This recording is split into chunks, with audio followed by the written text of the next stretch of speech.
Purtroppo quest'anno è veramente un disastro, mai visto il fiume Vandura, che è un'arteria importante questa per la zona, perché poi dà acqua anche al fiume Grebo e più giù a Torre di Burri va a confluire nel Tergola, quindi alimenta anche questi due fiumi.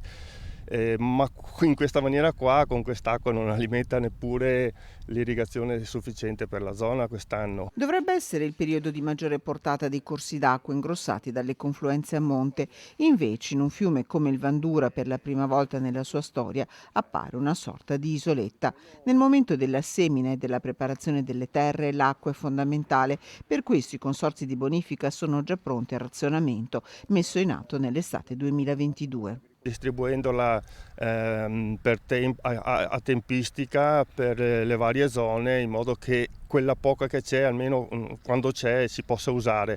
È un bel problema perché in questa zona vivono aziende agricole e zootecniche di un certo spessore, e senza acqua proprio non esiste agricoltura.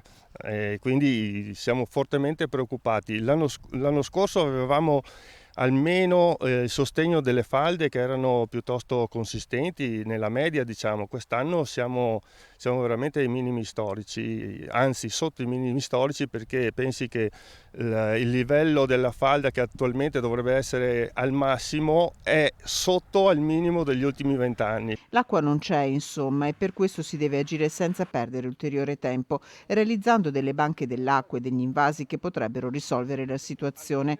Non basta però parlarne, si deve passare velocemente ai progetti come quello della diga del Vanoi, fermo in regione da molto tempo. Quella potrebbe, diciamo, sostenere le necessità anche di questa zona, perché il Consorzio Brenta, nella sua gestione, avendo questa disponibilità di acqua a monte, potrebbe rilasciarne anche nel comprensorio di acque risorgive e alleviare quei problemi che stiamo vivendo. Velocemente potremmo fare dei piccoli bacini e sfruttare le cave che sono dismesse come serbatoio per incamerare l'acqua, che poi ci serve quando manca.